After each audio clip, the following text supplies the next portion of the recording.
Yes, Tuldok by Asina para po sa inyong maligayang panunood.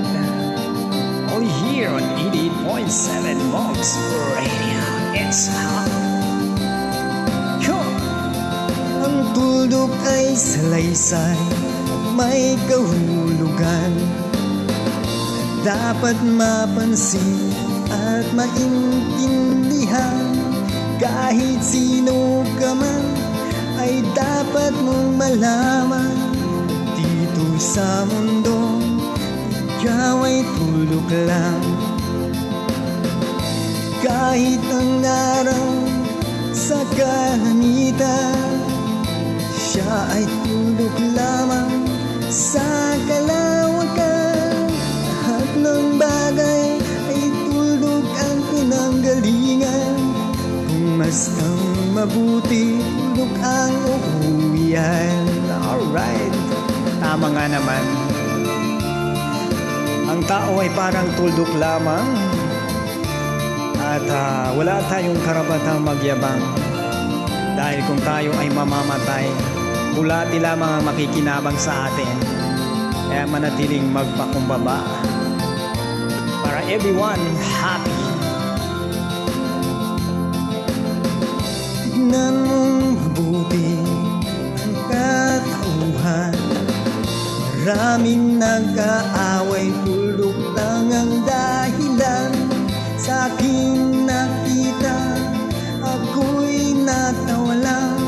Pagkat ang nangyayari, malaking kahibangan. Kaya wala kang dapat ipagmayabang. Ikaw ay mautang, maraming alam. Dahil kung susuriin ang ating isipan, katulad ng lahat, ikaw ay tuldok rin. Thank you so much sa mga pilingera dyan. Tuldok para po sa inyo dyan. Shoutout nga pala sa ating mga kaibigan dyan sa Metro Manila, kay Daniel Odell at kay Bruce Mac ng Saudi Arabia and kay Fatima of Saudi Arabia. Laging nakasubaybay sa aking mga kanta. Sa lahat na lang po ng nakasubaybay na hindi ko po nasa-shoutout dahil sa sobrang dami po ninyo. Saka next time, gagawa na ako ng napakahabang listahan para ma-shoutout kayo lahat, pero hindi ko alam kung kaya ba. Kasi hanggang 3,000 plus, ang dami. Nako. Pero unti-unti natin yan i-shoutout. Kaya mula Luzon, Visayas at Mindanao and other country, especially sa ating mga OFW na laging sumusubaybay sa aking kanta. Maraming salamat po. And don't forget to like and share.